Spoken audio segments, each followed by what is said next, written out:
12 రోజులుగా ముగ్గురు తెలుగుదేశం పార్టీ కార్యకర్తలు వైకాపా పార్టీ చంపింది. దానికి సమాధానం చెప్పాలని తుమ్మపూడి మంగళగిరిలోనే మైనార్టీ సోదరుని వైకాపా నాయకుడు చంపాడు. బ్యాట్ పట్టుకుని కొట్టి చంపేశాడు. వాళ్ళు మా కార్యకర్తలు చంపి ఇప్పుడు ఏమో ప్రశ్న అడుగుతున్నారు. ఈ రోజు కూడా తాడిపత్రిలో మా కార్యకర్తను చంపేశారు. చంద్రబాబు నాయుడు గారు ఓర్పు సహనంతో మమ్మల్ని ఉండమన్నారు కనుక ఓర్పు సహనంతో ఉన్నాం. లా అండ్ ఆర్డర్ మెయింటైన్ చేయమన్నారు కనుక మేము ఎక్కడ ఇష్యూ చేయట్లా. మంగళగిరిలో కూడా లా అండ్ ఆర్డర్ ఉండాలి, నేను ఇష్యూ చేయట్లా.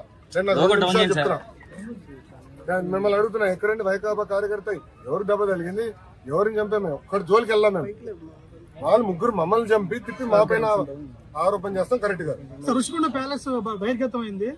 ఏంటి సార్ 500 కోట్లు మీరు మొత్తం చూడండి, ఇంకా చాలా ఉన్నారు. ఇంకా ముఖ్యమంత్రి గారు దానిపైన నివేదిక అడిగారు. ఎంత ఖర్చు అయింది, దేనికి ఖర్చు పెట్టారు, మొత్తం డీటెయిల్స్ అడిగారు. ఇంకా రావాల్సిన అవసరం ఉంది. ఇదే కాదు, ఇలా చాలా కట్టినట్టున్నారు. అన్ని వివరాలు వచ్చిన తర్వాత ప్రజల ముందర పెడతాం. వాళ్ళ ఇంట్లో కూడా ఫర్నిచర్ 46 కోట్లు ఉందంట. మరి కోడలి శివప్రసాద్ అదే కేసులో ఆత్మహత్య చేసుకున్నారు. అదంతా అధికారులు వాళ్ళ ప్రాసెస్ వాళ్ళు ఫాలో చేసుకుంటారు.